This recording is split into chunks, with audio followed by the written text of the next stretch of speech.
دوستو آج میں آپ کے لیے لے کر آیا ہوں قطب شاہی دور کے مشہور شاعر، اور قطب شاہی دور کے یہ مشہور شاعر ہیں۔ اگر آپ کو یہ ہماری ویڈیو پسند آتی ہے تو اس کو شیئر کریں اور اس کو لائک بھی کریں، اور میں چاہتا ہوں کہ آپ کمنٹ باکس میں جا کر اپنی قیمتی رائے سے ضرور مطلع فرمائیں۔ اگر آپ کو یہ پسند آتی ہے تو ہم باقی کے جو قطب شاہی دور کے مشہور شاعر ہیں ان کے بارے میں بھی آپ کو بتائیں گے۔ اس کے بعد دوسرے شاعروں کے بارے میں آپ کو ہم بتائیں گے۔ آگے بھی ہم دوسرے شعراء کے بارے میں آپ کو بتائیں گے جو آپ کے نیٹ پی ایچ ڈی اور ایم اے اردو کے کورس میں موجود ہیں۔ تو آئیے ہم شروع کرتے ہیں گولکنڈہ کے مشہور شاعر۔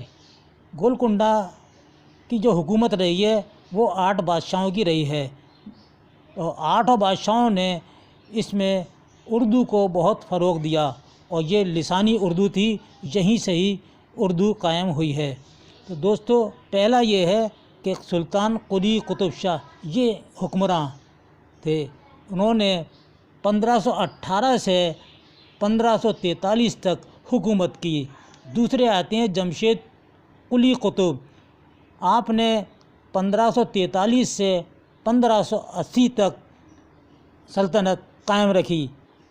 تیسرے اور چوتھے آتے ہیں سبحان قلی اور ابراہیم قلی قطب شاہ، جو 1550 سے 1580 تک بادشاہت کا تاج سر پہ رکھا۔ اس کے بعد 5ویں آتے ہیں محمد قلی قطب شاہ، جو اردو کے پہلے صاحب دیوان کہا جاتا ہے ان کو۔ آپ 1580 سے 1611 تک آپ نے شاندار حکومت کی۔ چھٹے پر آتے ہیں سلطان محمد قطب شاہ، جو 1611 سے 1626 تک آپ کی حکومت قائم رہی۔ 7ویں پر ہیں عبداللہ قطب شاہ، 1626 سے 1672 عیسوی تک آپ نے حکومت کی۔ گولکنڈہ یعنی قطب شاہی دور کے آخری بادشاہ 8ویں نمبر کے ہوتے ہیں، جن کا نام ہے ابوالحسن تاناشاہ۔ یہ آخری بادشاہ ہیں اس دور حکومت کے، اور آپ نے 1672 سے 1687 تک آپ نے حکومت کی، اور آپ نے اردو کو فروغ کے لیے بہت کام کیا۔ سب سے پہلے ہم ذکر کرتے ہیں محمد قلی قطب شاہ کا۔ حالات زندگی ان کے مختصر ہیں کہ محمد قلی قطب شاہ 1888 تا 1611 قطب شاہی دور کا بہت بڑا بادشاہ گزرا ہے۔ دوستو ان کو لکھ لیجئے گا، میں ان کو جو تحریر ہے وہ دکھانا نہیں چاہ رہا، لیکن آپ اس کو اپنے رجسٹر پر نوٹ کر لیجئے گا، یہ آپ کے لیے بڑے قیمتی ہیں۔ یہ اس خاندان کا 5واں بادشاہ تھا، جسے تذکرہ نگار شاعر بادشاہ کے لقب سے نوازتے ہیں۔ یہ بہت بڑا اور پرگو شاعر تھا۔ قلی قطب شاہ کے متعلق محققین نے لکھا ہے کہ وہ 1566 کو گولکنڈہ کے شاہی محل میں ایک ہندو ملکہ کے بطن سے پیدا ہوا تھا، اور وہ رقاصہ بھاگمتی سے عشق کرنے لگا تھا، اور اس پر وہ عاشق ہو گیا۔ قلی قطب شاہ اسے اس نے اپنی کنیز خاص قرار دیا، اور اسی کے نام پر شہر بھاگ نگر بسایا۔ قلی قطب شاہ نے ہی بھاگمتی کے نام سے ہی یہ شہر بھاگ نگر کے نام سے بسایا تھا۔ پھر بھاگمتی کو حیدر محل کا خطاب قلی قطب شاہ نے دیا، لہذا شہر بھاگ نگر اسی مناسبت سے آگے چل کے حیدرآباد قلی قطب شاہ نے بسایا۔ بالآخر اس نے اسی رقاصہ سے شادی کر لی تھی۔ قلی قطب شاہ کا انتقال 1611 میں ہوا۔ قلی قطب شاہ نے اپنی یادگار کے طور پر ایک کلیات چھوڑا ہے۔ اس نے صرف اردو میں یہی نہیں بلکہ فارسی اور تیلگی میں بھی شاعری کی ہے۔ ان 3 زبانوں میں اس کے تخلص کے متعلق ایک جگہ ڈاکٹر زور لکھتے ہیں، یعنی یہ ڈاکٹر زور کا قول ہے کہ محمد قلی قطب شاہ نے اصل پس اردو شاعری میں معانی تخلص اختیار کیا۔ فارسی کے لیے قطب شاہ اور تیلنگی کے لیے ترکمان تخلص اختیار کیا۔ یہ ڈاکٹر زور کا قول ہے۔ محمد قلی قطب شاہ نے غزل، نظم، قطع، رباعی، مثنوی، قصیدہ، مرثیہ، ریختہ میں خوب طبع آزمائی کی۔ انہوں نے اپنے کلام حسن عشق کی دنیا آباد کی، یعنی عیش و عشرت ان کا تجربہ ہے، اور انہوں نے یہی تجربات اپنی شاعری میں بھی نظم کیے ہیں۔ اب دوستو آئیے محمد قلی قطب شاہ کی غزل کا مشہور شعر جو آپ کے سلیبس میں موجود ہے۔ پیا باج پیالہ پیا جائے نہ، پیا باج پیالہ پیا جائے نہ، پیا باج یک تل جیا جائے نہ۔ کتنا عمدہ ان کی غزل کا مطلع ہے۔ تو اس کے یہ لسانیات میں آپ نے لکھا ہے، تو پیا کا مطلب ہے محبوب اور معشوق۔ پیا کا مطلب پیا باج، باج مانے بغیر، یعنی پیا کے بغیر۔ پیالہ وہ ساغر شراب پینے کا پیالہ، یہ پیالہ کا اس کے معنی ہے یک، یک مین ایک، تل پل لمحہ، یعنی ایک پل بھی، ایک تل کی برابر بھی، ایک لمحہ بھی میں تیری زندگی کے بغیر نہیں گزار سکتا۔ یہ معنی اس کے لکھ لیجئے گا۔ جیا، جیا مانے جینا، زندگی گزارنا، یہ اس کے معنی جیا۔ اس شعر کی تشریح ہم اس طرح کر سکتے ہیں کہ اس شعر میں شاعر کلاسیکی اردو شاعری کی روایت کے برعکس اور ہندی شاعری کی روایت کے مطابق ایک عورت عاشق کی حیثیت سے اپنے مرد معشوق سے متعلق ہجر کی کیفیت کا اظہار اس طرح کر رہا ہے۔ شاعر کہتا ہے، یعنی محمد قلی قطب شاہ کہتے ہیں کہ بغیر محبوب کے میں ایک پل بھی زندہ نہیں رہ سکتا ہوں، اور نہ اپنے محبوب کے بغیر یا الگ شراب کا پیالہ بھی پی سکتا ہوں، یعنی کوئی شراب کا پیالہ بھی نہیں پی سکتا ہوں اس کے بغیر، میں اس قدر اس کی محبت میں مبتلا ہوں۔ اس شعر میں شاعر بار بار پیالہ لفظ کا استعمال کر صنعت کی تکرار پیدا کی ہے، یعنی صنعت تکرار ہے اس شعر میں۔ شعر کا خلاصہ یہ ہے کہ محبوب کے بغیر خوشی کے لمحات بھی غم میں بدل جاتے ہیں اور زندگی تنگ ہو جاتی ہے۔ ان کا اسی غزل کا دوسرا شعر ہے، کہیا تھے پیا بن صبوری کروں، اور کھیا جائے اما کیا جائے نہ۔ تو بن مانے بغیر، باج مانے بغیر، دونوں کے معنی بغیر استعمال ہوئے ہیں۔ صبوری یعنی صبر کرنے والا، کھیا یعنی کہا کہی کہے، یہ لسانیات ہے، اور اس کو اردو میں کہیں گے کہا کہی کہے۔ اما، اما یہ ماں کا لفظ نہیں ہے، اس کے معنی آتے ہیں اردو میں لیکن۔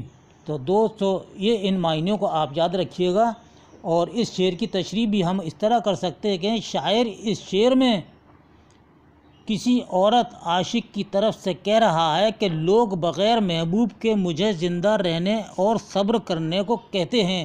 یہ کہنا تو آسان ہے، لیکن دراصل محبوب یا پیا کے بغیر صبر کرنا میرے لیے ممکن ہی نہیں ہے۔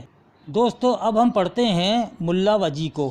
ملا وجی قطب شاہی دور کا درباری شاعر، تو انہوں نے بہت سی کتابیں لکھی ہیں۔ ملا وجی نے اردو کی سب سے پہلی کتاب سبرس کے مصنف ملا وجی ہیں، اور قطب مشتری کے بھی مصنف ملا وجی ہیں۔ ملا وجی قطب مشتری سال تصنیف ان کا ہے 1018 ہجری مطابق 1609 عیسوی۔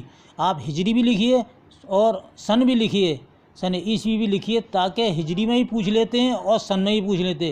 پھر سے میں بتا رہا ہوں کہ 1018 یعنی 1018 ہجری اور 1609 عیسوی میں ہم آپ کو بتا دیتے ہیں کہ وجی جتنا اچھا نثر نگار تھا اتنا ہی بلند پایا شاعر بھی تھا۔ ابراہیم قطب شاہ کے عہد میں اس کی شاعری کا آغاز ہوا۔ سلطان قلی قطب شاہ کے آخر عہد میں اس نے اپنی مثنوی قطب مشتری لکھی۔ کس کے دور میں لکھی؟ سلطان قلی قطب شاہ کے آخری دور میں لکھی قطب مشتری۔ اور سلطان قلی کے تیسرے جانشین عبداللہ قطب شاہ 1035 ہجری تا 1083 ہجری کے زمانے تک وہ درباری شاعر رہا۔ سلطان عبداللہ کی فرمائش پر ہی اس نے اپنا نثری شاہکار سبرس پیش کیا۔ غواصی اس کا ہم عصر شاعر تھا۔ ہم عصر شاعر کون تھے؟ کہ غواصی جو تھے ملا وجی کے ہم عصر شاعر تھے۔ یہ سبرس 1635 میں لکھی تھی عبداللہ قطب شاہ کے عہد میں۔ یہ ہمیں یاد رکھنا ہے۔ وجی کے شاعرانہ مقام کا انداز اس کی مثنوی قطب مشتری سے ہوتا ہے۔ نظم میں یہ اس کی واحد یادگار ہے جو دستیاب ہو سکی ہے۔ خود وجی کے الفاظ میں اس کا سال تصنیف 1018 یعنی 1018 ہجری بتایا ہے۔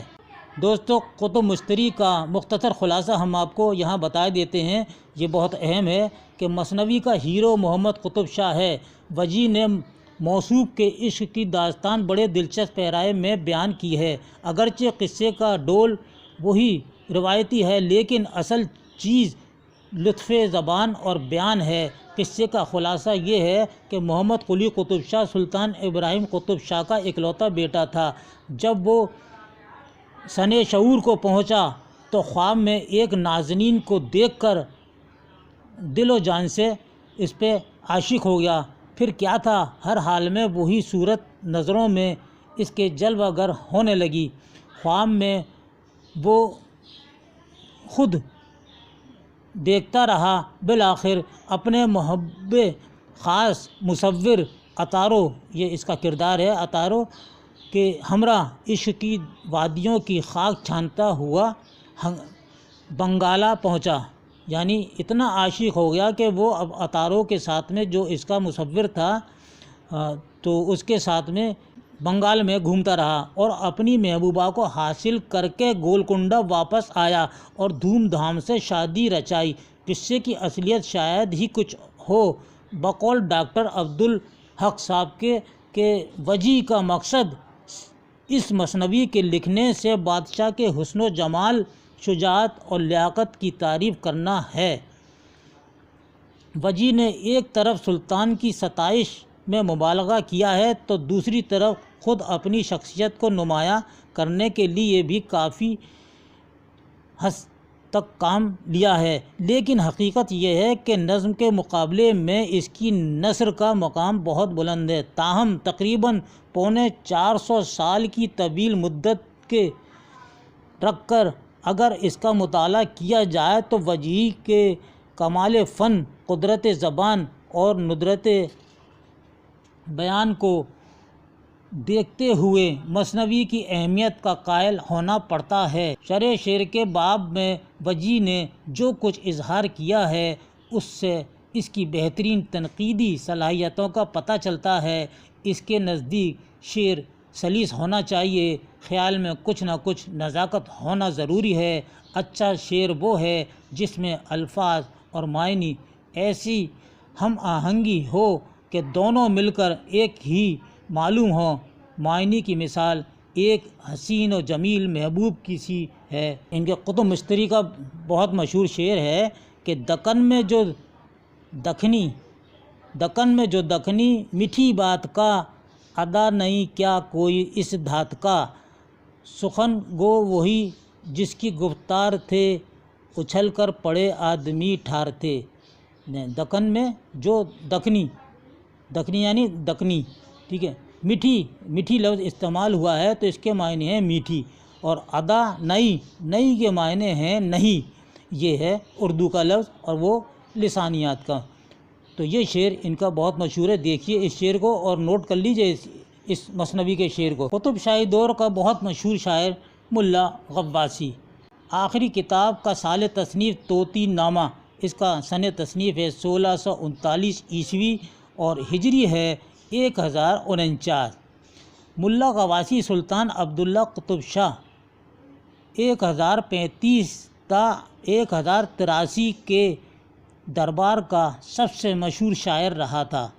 اس نے قلی قطب شاہ اور محمد قلی قطب شاہ کا زمانہ بھی دیکھا تھا، لیکن سلطان عبداللہ کے عہد سے پہلے اس کی زندگی بڑی عیش و عشرت میں گزری۔ اس کی ایک وجہ یہ ہے کہ سلطان قلی کے درباری شاعر ملا وجی کے سامنے اسے دربار میں سرفرازی حاصل نہ ہو سکی۔ غواثی کی شہرت اس کے قصائد اور مثنویات کے باعث ہے۔ اصل میں وہ ایک قصیدہ گو شاعر تھا۔ گولکنڈہ کا کوئی دوسرا شاعر اس صنف مخصوص میں اس کا مد مقابل نظر نہیں آتا۔ الفاظ کی دھوم دھام سے زیادہ اس کے یہاں خیالات کی ندرت ہے، مضامین کی نزاکت اور اسلوب کی جاذبیت ہے۔ سلطان عبداللہ قطب شاہ نے غواثی کی بڑی قدردانی کی۔ اس نے اپنا سفیر بنا کر 1634 میں بیجاپور روانہ کیا، جہاں سے وہ زبردست اعزاز و کرام کے ساتھ واپس ہوا۔ غواثی نے 3 مثنویاں لکھیں: چندہ اور لورک، سیف الملوک و بدیع الجمال، طوطی نامہ۔ آخری والی 2 مثنویاں شائع ہو چکی ہیں اور زیادہ مشہور ہیں۔ سیف الملوک و بدیع الجمال 1624 میں لکھی اور طوطی نامہ 1639 میں لکھی۔ سیف الملوک میں بعہد محمد قلی قطب شاہ کے کہنے پر لکھی۔ کس کے کہنے پر لکھی؟ کس کی فرمائش پر لکھی؟ محمد قطب شاہ کے کہنے پر لکھی گئی، لیکن سلطان کا انتقال اچانک ہو جانے کے باعث غواثی نے اپنی مثنوی سلطان موصوف کو پیش نہ کر سکا، اور جب اس کا کمسن جانشین سلطان عبداللہ قطب شاہ برسر حکومت آیا تو غواثی نے اپنی مثنوی کو اس کے نام منسوب کر دیا اور دربار میں گزارا۔ طوطی نامہ اس نے 1639 میں بعہد سلطان عبداللہ قطب شاہ کے کہنے پر لکھی۔ یہ اس کی آخری ادبی کاوش ہے۔ اس کے بعد اس نے اپنی بقیہ زندگی درویشانہ شان سے گزاری اور اسی حالت میں اس کا انتقال ہوا۔ اس کی صحیح تاریخ پیدائش اور تاریخ وفات کا اب تک پتہ نہیں چل سکا ہے۔ تو دوستو، یہ تھا ہمارا آج کا ایک خصوصی ویڈیو، قطب شاہی دور کے مشہور 3 شاعر۔ تو آپ کو یہ ویڈیو کیسا لگا؟ مجھے امید لگتی ہے کہ یہ ویڈیو آپ کے لیے بہت اچھا ثابت ہوگا، اور اگر آپ کو اچھا لگے تو میں آگے بھی اس کا دوسرا پارٹ آپ کے سامنے پیش کروں گا، کہ ابھی اس میں بہت مشہور شاعر ہیں، ان کے بارے میں بھی بتاؤں گا، ان کی تصانیف کے بارے میں بھی بتاؤں گا، لیکن مجھے کمنٹ کی آپ کی ضرورت ہے، اور اس ویڈیو کو شیئر کیجیے۔ دوستو، عید کی باشی کے دن میری بھابھی کا انتقال ہو گیا تھا، جس کی وجہ سے میں آپ کو ویڈیو اپلوڈ نہیں کر سکا، اور مجھے آپ سب کی فکر تھی، لیکن میں بھی جہاں مجبور تھا۔ اللہ تعالیٰ ان کو جنت الفردوس میں اعلیٰ مقام دے، ان کو گناہوں کو اور ان کو مغفرت کرے، اور آپ سے بھی دعا ہے کہ آپ بھی ہماری بھابھی کے لیے جو بھی دعا کر سکتے ہیں دعا میں یاد رکھیں، اور سب کو دعا میں یاد رکھیں۔ ہم بھی آپ کو دعا میں یاد رکھتے ہیں کہ اللہ تعالیٰ آپ کو ہر آفت، ہر مصیبت، ہر پریشانی سے بچائے، اور جو زندگی گزر چکی ہے اس کا اللہ کا شکر ادا کرو، اور جو زندگی باقی رہ گئی ہے اس پہ یا اللہ ہم تیرے رحمت کے طلبگار ہیں، تو اپنے رحمت کے دروازے کھول دے، آمین ثم آمین۔ اس کے ساتھ ہی اپنے بھائی محمد خورشید خان کو اگلے ویڈیو تک کے لیے اجازت دیجیے۔ اللہ حافظ۔